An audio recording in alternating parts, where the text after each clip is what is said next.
Seguimos luego de esta pausa comercial y como les habíamos anunciado vamos a tener un espacio especial para poder tener entrevistas. ¿A quién? A los candidatos al señor alcaldicio, en este caso de La Serena, y comenzamos con uno de ellos, arquitecto, representante de comunes. Hablamos de Alex Garrido. Alex, ¿cómo está? Muy bien, ¿Tanto muy bien. tiempo sin verlo? Tanto tiempo sin vernos y de verdad que muy grato poder compartir nuevamente con ustedes.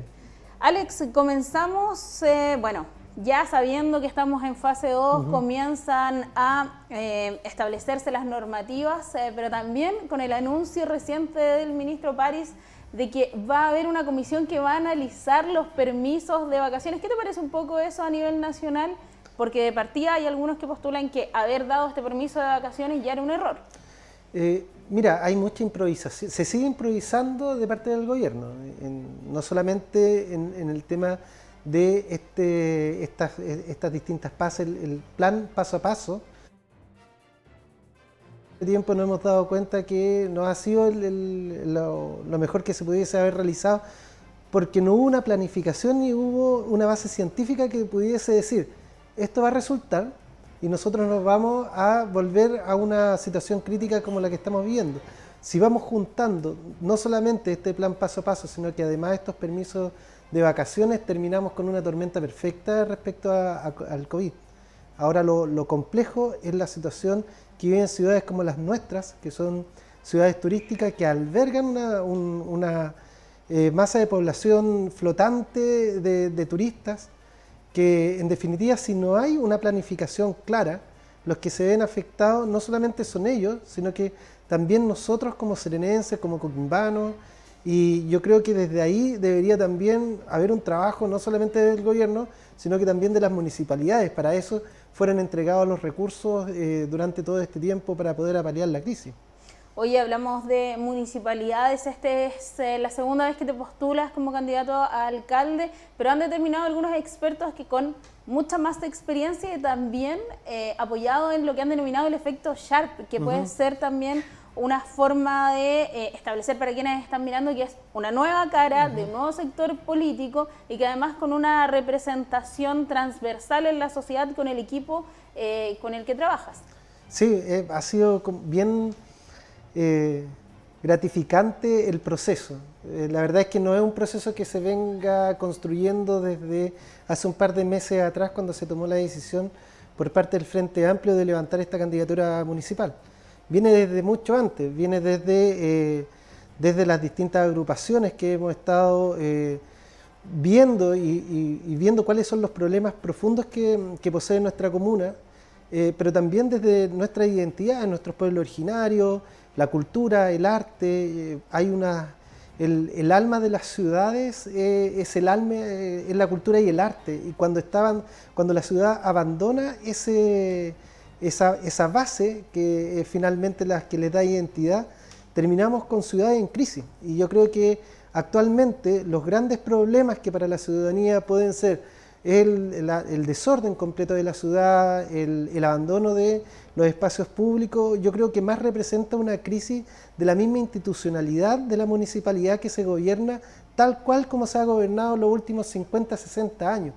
Entonces tenemos una municipalidad que se gobierna con liderazgo, que es una crisis también de la democracia representativa, que se va repitiendo año tras año o elección tras elección, pero con una población que prácticamente es mucho más del doble de lo que vivíamos hace 20, 30 años. Entonces ese relato de esta nueva ciudad del siglo XXI es la que deberíamos estar poniendo sobre la mesa antes de estar discutiendo sobre quién es el mejor candidato o si se puede dar algún efecto favorable a los nuevos rostros. ¿Crees entonces que hay desde algún punto de vista más interés en la proyección política de ciertos actores que forman parte del Consejo, más allá del interés por el desarrollo ciudadano?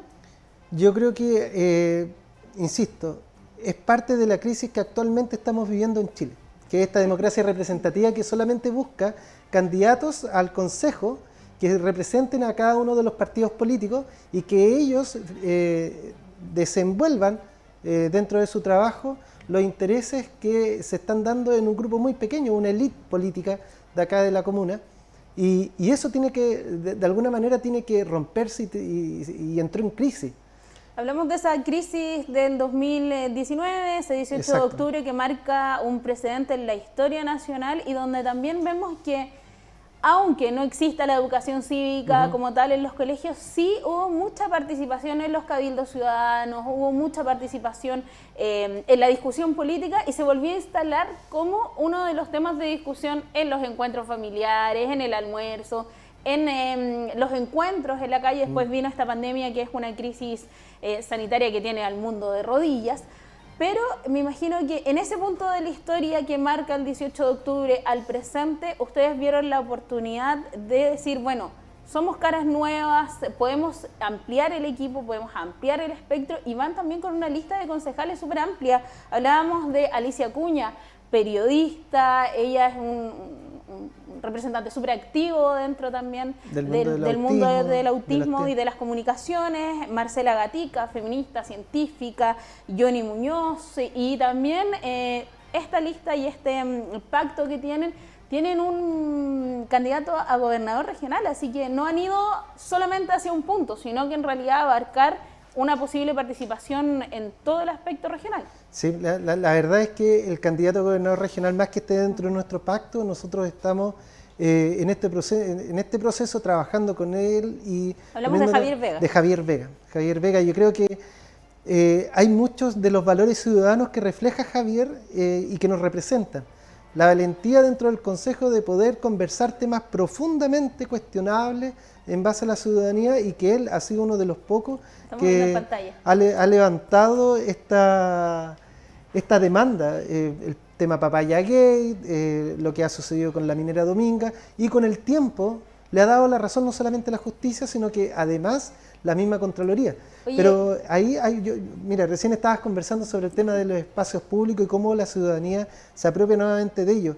Yo creo que cuando la sociedad entra en crisis, también van haciendo algo nuevo, van haciendo lo nuevo, y cuando está pariendo lo nuevo, es doloroso. Muchas veces nos cuesta ver nuestra ciudad como actualmente está, pero lo que se viene es tan transformador y nace desde el espacio público, ese mismo espacio público que está abandonado. Entonces deberíamos ir trabajando mucho más en ver cuáles son los nuevos relatos que deberían irse construyendo desde la ciudadanía. Y yo creo que ahí esta parrilla de concejales que estamos presentando como Frente Amplio representa fielmente distintos sectores de nuestra sociedad civil, y específicamente me quedo, por ejemplo, con el caso de Johnny Muñoz, un psicólogo que ha trabajado durante mucho tiempo con jóvenes en riesgo social, por lo tanto conoce la realidad.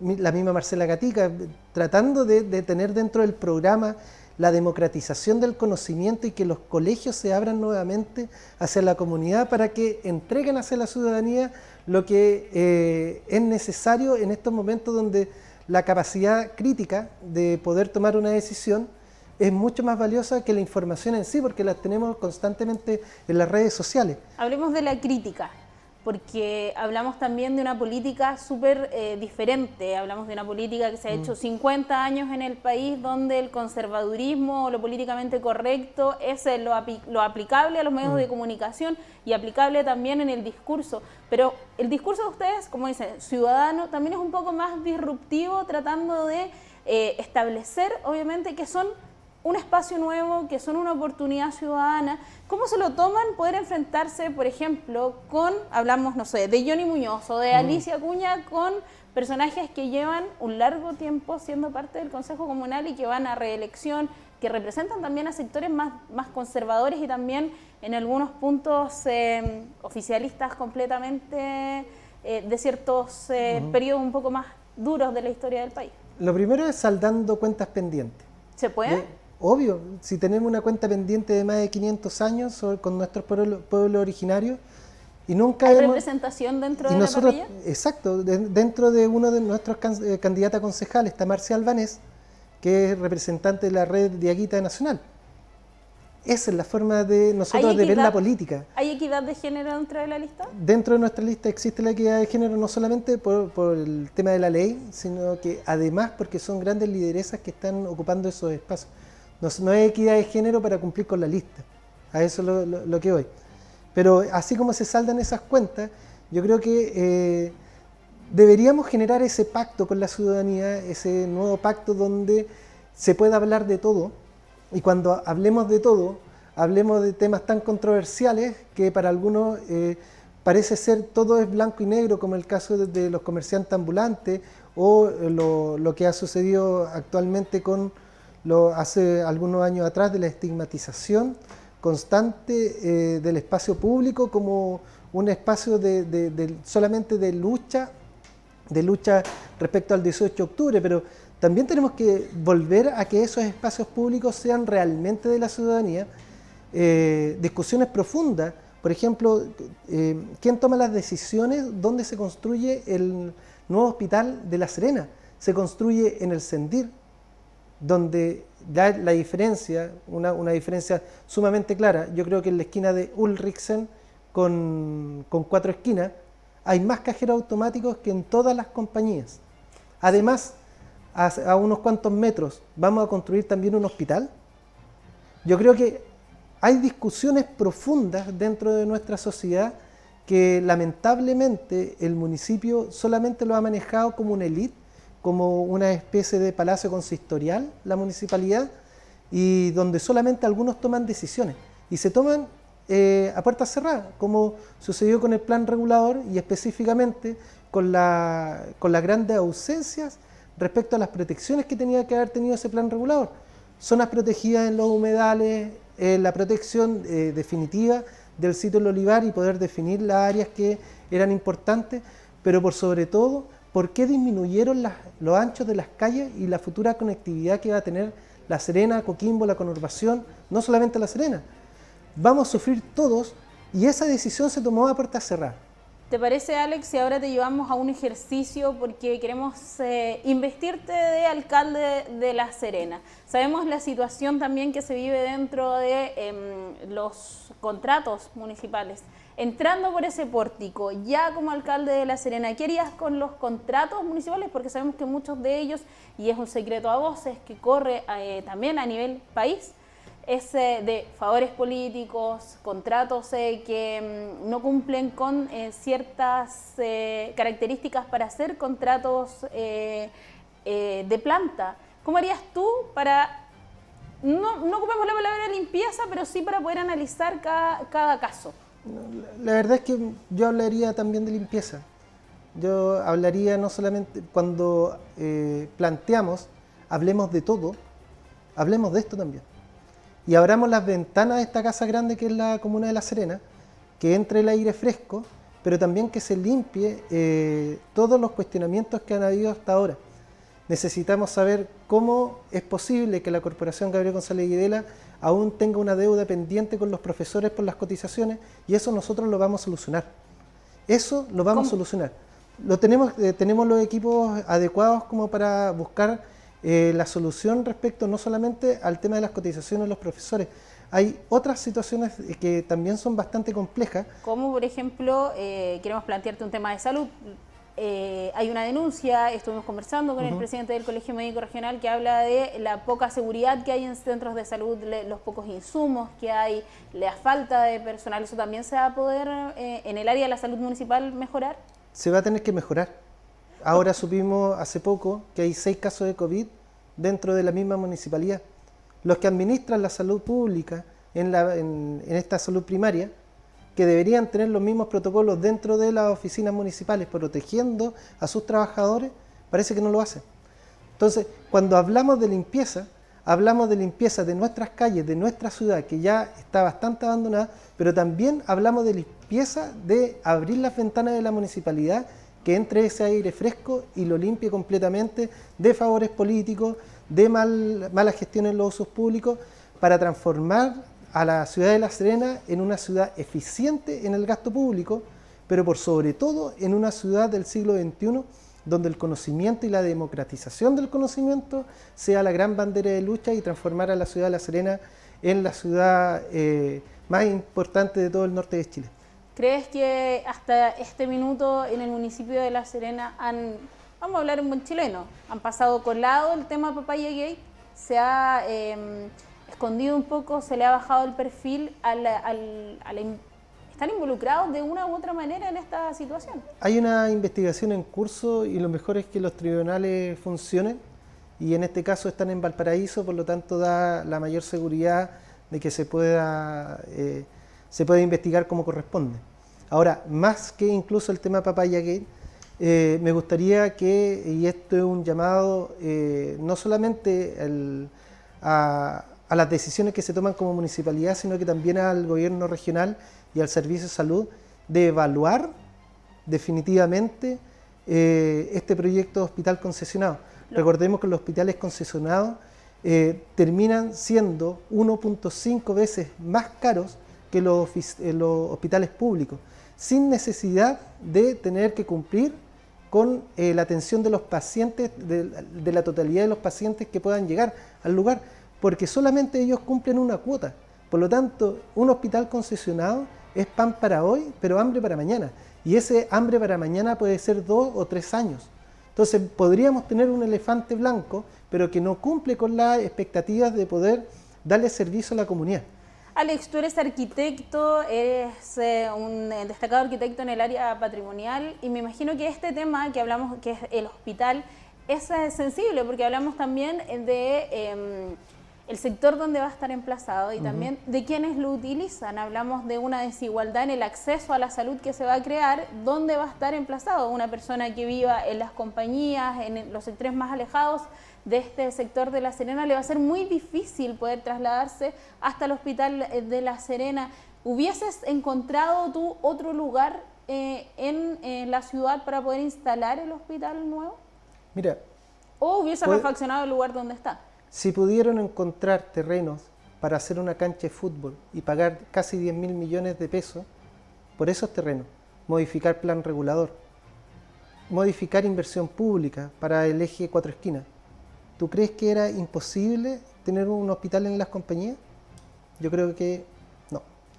Yo creo que habían soluciones. ¿Por qué se tomó esa decisión? ¿Crees tú que ahí hay un vínculo, favores políticos, decisiones a puertas cerradas? ¿O no se pensó, o en el otro caso hubiese sido mejor una consulta ciudadana que determinara dónde sería el mejor lugar para establecer este nuevo hospital? Primero, esa decisión la tienen que ver los tribunales. Ellos van a decidir qué sucedió acá con el hospital de La Serena, por qué se está construyendo en el sector de Cordep y qué vinculación puede tener con los sitios que están cuestionados por el pago de 10.000 millones de pesos. Estamos hablando de prácticamente 14 millones de dólares. Pero también hay una discusión profunda que nosotros nos tenemos que dar como ciudadanía. ¿Por qué cada vez que se hace una infraestructura pública o se construye una infraestructura pública de tal envergadura, porque es un hospital que va a atender a 250.000 personas, y no solamente el hospital, estamos hablando, por ejemplo, del edificio consistorial, estamos hablando de distintos colegios, o estamos hablando de inversión, por ejemplo, en conectividad y en vías que tenían que haber sido desarrolladas durante este tiempo, pero que desgraciadamente no se han concretado por el interés de algunas personas que tenían intereses particulares sobre ese tipo de inversión pública. Todo se tiene que plebiscitar cuando son proyectos de gran envergadura, todo, especialmente un hospital, porque cuando empiezas a hacer el análisis territorial y tú estás realmente consciente y escuchando a las personas, te vas dando cuenta que la capacidad que tiene una población bastante vulnerable respecto a un sector de la población que tiene algún tipo de acceso mayor. Bueno, hablamos también que el sector donde va a estar emplazado es uno de los sectores más acomodados de La Serena. Exacto. La posibilidad de que puedan enfermar la población en las compañías es mucho más alta que la posibilidad que tienen de enfermarse personas que tienen mayores ingresos, por alimentación, por condiciones socioeconómicas. Incluso por el trabajo. Por el trabajo, pero también por el habitar. Desgraciadamente, lo que se ha ido produciendo durante todos estos años, también hay una concentración de lugares donde se está produciendo un hacinamiento dentro de las casas, de las propias casas. Hay casas donde viven 2 o 3 familias. La proliferación de campamentos habla del acceso a la vivienda y la falta que hay de políticas públicas claras respecto a poder tener una vivienda digna. acceso a la vivienda. Por lo tanto, todos esos factores definitivamente nos llevan a una discusión profunda. ¿Dónde está esa masa clara, potente, donde es necesario tener este hospital de La Serena? Si alguien me puede decir que no puede ser Las Compañías, yo creo que no está leyendo muy bien el territorio, no lo está leyendo muy bien. Es mucho más sencillo poder generar vías de acceso o conectividad dentro de las ciudades para que puedan acceder a este nuevo hospital que podría estar en Las Compañías, antes que poder estar colapsando un lugar que actualmente no tiene las condiciones de uso para poder absorber un hospital. No, yo creo que ni siquiera los vecinos se imaginan lo que podría ser tener un hospital al lado de un microcentro como es el microcentro de San Joaquín. Hablamos también en este sector, hablábamos de uno de los sectores más acomodados de La Serena, también el acceso a la movilización sigue siendo más amplia en ese sector que en el sector de Las Compañías. Mira, incluso te pongo un punto más importante. ¿Tú crees que en el sector de San Joaquín, del Milagro 2 o Serena Oriente, están muy preocupados de que pueda haber un hospital?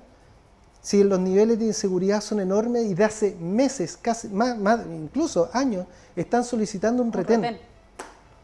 Cuando esos retenes, porque yo he trabajado en este tipo de proyectos, cuando ese tipo de proyectos, cuando tú los presentas, deberían ser presentados desde la municipalidad para que saquen los RS y estos puedan ser presentados en el gobierno regional y se logren los recursos y después se pueda licitar a través del Ministerio de Obras Públicas generalmente.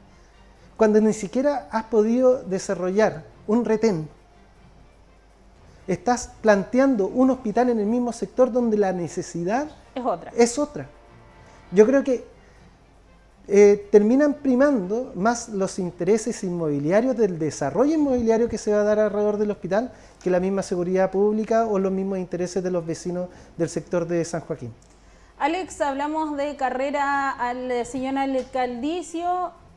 ¿Cuáles creen tú que podrían ser los contendientes más cercanos que puedas tener?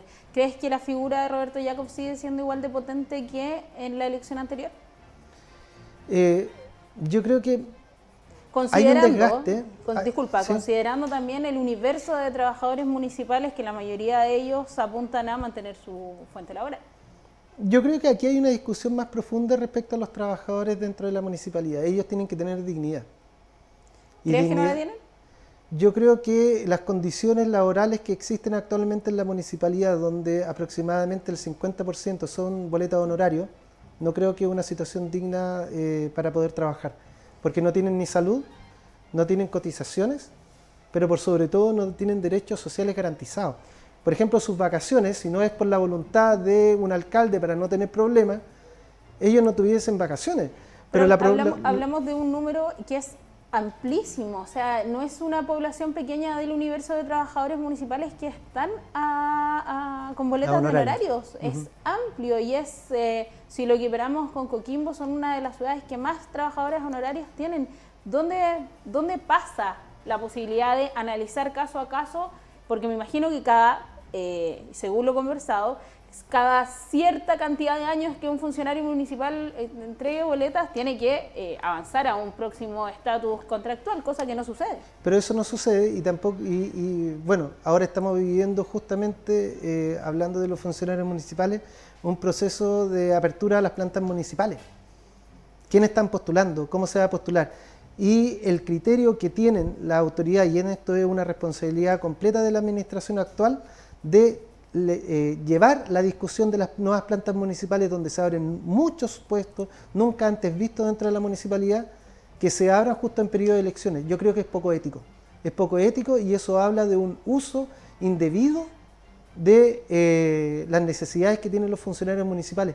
Porque, ojo, mira, a mí me toca mucho, por ejemplo, ir a distintas oficinas de la municipalidad y cuando tú no ves que se refleje el desarrollo del propio funcionario público dentro de los distintos departamentos, donde ve una secretaria, que generalmente las mujeres están sumamente precarizadas en el trabajo, ve a la secretaria ahí durante 10, 15, 20 años y no la mueven, no hay una movilidad. No, sí, claro. No existe una posibilidad de ascenso o de mejora laboral. Exacto, porque finalmente lo que vale son los cuoteos o son las posibilidades que tienen otros de poder cumplir con los favores que se solicitaron para tener los apoyos en alguna elección. Eso hace que el mismo funcionario también se sienta denigrado, que no tenga dignidad. ¿Pero sería una conversación pendiente si llegas a ser alcalde? O sea, yo creo que más que una conversación pendiente, aquí hay que saldar deudas. Y yo creo que hay una deuda gigante con el funcionario municipal. Hablábamos entonces de las figuras. Te replanteo la pregunta. O sea, te la vuelvo a formular. Disculpa. Nos fuimos Sí. para otro lado, pero muy interesante. ¿Es Roberto Jacob una de las figuras más potentes para competir? ¿Y a quién consideras también como parte de esta terna que podría ser la que más votantes se dispute? Yo creo que hay un desgaste, no de Roberto Jacob, yo creo que hay un desgaste completo de los liderazgos que hay acá en La Serena. Yo celebro mucho, por ejemplo, algunos nuevos liderazgos que han ido naciendo de otros partidos, no necesariamente del Frente Amplio, que no tienen que ver específicamente con rostros jóvenes, sino que tiene que ver con rostros buenos y nuevos y otras miradas que hay al respecto. Y se aplauden. Y nosotros estamos tratando de hacer eso. Pero Roberto Jacob refleja, yo creo que es el claro ejemplo del periodo en crisis en que estamos viviendo, donde ya no necesitamos que los vecinos y vecinas de La Serena vean a un alcalde prácticamente como dentro de un feudo donde él reparte las necesidades de las personas de acuerdo a qué tanto pueden haber tenido de cercanía con él. Yo creo que aquí hay que democratizar y esa parte de la democratización de la municipalidad tiene que ver también con poder instalar encima de la mesa discursos, relatos. Yo creo que La Serena ha perdido un relato gigante y eso se ve reflejado en los candidatos, por eso está Víctor Hugo Castañeda, por eso también está Roberto Jacob y está Juan Carlos Tenú. Quizás Claudio Piña, que es parte de las asambleas territoriales de Puerta del Mar, puede reflejar también lo que nosotros estamos trabajando. Pero lo que aquí hace falta en nuestra comuna de La Serena es un nuevo relato. Así como en los años 40, años 50 se hablaba del nuevo relato del Plan Serena, en los años 80 el relato era de la ciudad turística, en los años 2000 hablábamos de cómo solucionar los problemas de integración. Durante 8 años hemos estado en una laguna con la actual administración, donde no existe relato, solamente existe clientelismo y en el fondo la ciudad terminó siendo ciudad de nadie y una ciudad completamente abandonada. Nosotros lo que queremos transformar no es un cambio solamente de alcalde, nosotros queremos cambiar el relato de nuestra ciudad de La Serena, refundar nuestra propia identidad, pero considerándola desde nuestros pueblos originarios y no solamente desde la llegada de los españoles hace 500 años.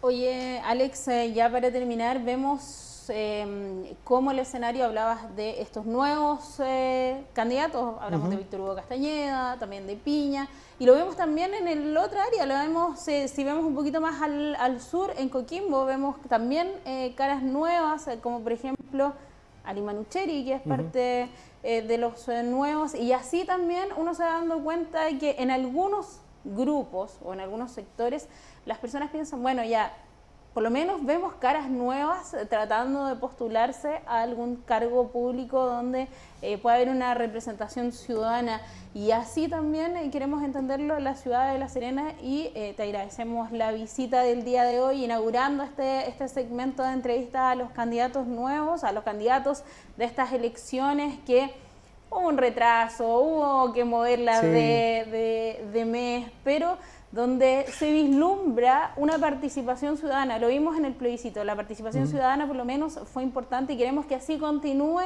hacia adelante, dando una oportunidad tanto a quienes van por primera vez o son parte de estos nuevos proyectos, incluso para quienes quieran votar por otras áreas políticas. Lo importante es la participación frente a la vida política de la ciudad. Mira, y lo más interesante de lo que sucedió específicamente acá en La Serena, Coquimbo, es que se inscribieron 2 listas independientes para el proceso constituyente, y eso se celebra. A pesar de, yo soy como de una postura, a pesar de que todos hablaban de la lista de unidad que era necesaria, Yo creo que también tenemos que levantar las banderas y aplaudir a todo este grupo de independientes que, a pesar de todo, lograron juntar las firmas y lograron incluso mayor participación que en las últimas primarias que se vieron acá mismo en nuestra región. Por lo tanto, yo creo que... Ojo también que estas primarias que se vivieron hace muy poco, donde vimos estas listas de constituyentes, fueron públicas, ahí las estamos viendo un poco de estos procesos.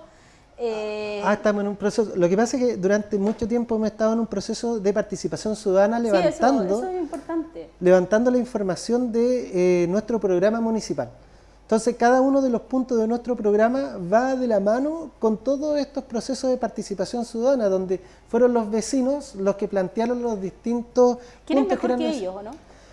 Lo que pasa es que acá tenemos que terminar con la lógica de que somos nosotros los únicos interlocutores válidos para la comunidad. O sea, no podríamos decir que no las cúpulas políticas no se han dado cuenta. Hubo manifestaciones meses y siguen habiendo. Me imagino que alguien que quiera hacer oídos sordos a eso debe ser una persona que en realidad está muy desconectada con la realidad país, con la realidad social, con la realidad comunal, porque bien lo decías tú, tenemos en La Serena un tipo de problemática, en Vicuña otra, en Paihuano otras, todos respondiendo a la realidad local. Y sería ideal que cada uno de los que esté interesado en dirigir el camino de su ciudad esté súper conectado con eso. Sí, yo creo que ahí hay otro punto muy trascendental de lo que sucedió el 18 de octubre, que a pesar de que pueden haber luchas nacionales, también la autonomía de los propios territorios, la autonomía de los barrios, de las poblaciones,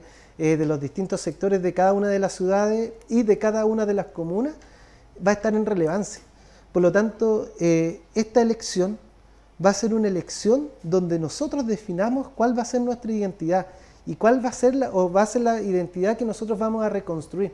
Por eso hablamos mucho de poder reconstruir La Serena, porque tenemos que limpiarla, tenemos que trabajarla de distintas formas, con mucho mayor participación y con toma de decisiones que vaya directamente relacionado con la gente, pero eso se hace con valores ciudadanos, con transparencia, con eficiencia en los manejos de los recursos públicos, a través de la participación, pero con el convencimiento de que nosotros no somos los únicos que tenemos la razón. La sabiduría popular es muy importante para la toma de decisiones. Estas primarias de constituyentes de esta lista fueron más o menos en la tónica, porque no hubo colegios involucrados, no hubo... Bueno, tenemos por ahí el caso cercano, una persona que fue vocal de mesa y estuvo todas las horas que corresponden para 7 votos en su mesa. Exacto. Si la participación ciudadana no es representativa, hay que igual de repente darse un baño de honestidad y decir, ¿sabes? No participemos porque en realidad la gente no está interesada en solucionar este tipo de cosas. Si queremos recuperar nuestra democracia y si queremos recuperar nuestro país, primero tenemos que ofrecer canales claros, canales dinámicos de participación. Y para eso, la infraestructura pública del Estado y de las municipalidades también está al debe. Debemos abrir los distintos espacios para que en ellos se vaya generando la semilla de la transformación a través de la participación y la democratización del conocimiento. Yo creo que ahí está la clave. Alex, te agradecemos que hayas venido el día de hoy. Interesante todos los puntos que tocamos, más de uno se nos quedó en el tintero, pero te deseamos mucho éxito. Vamos a ir siguiendo todos los procesos. Queda muy poco, el tiempo vuela, ya estamos acercándonos a febrero, así que en toda esta apuesta para que ustedes conozcan a los candidatos a los siguientes alcaldicios de Coquimbo, de La Serena y de las diferentes comunas, nos vamos a despedir junto a Alex Garrido. Entonces nos vemos muy pronto y que esté muy bien.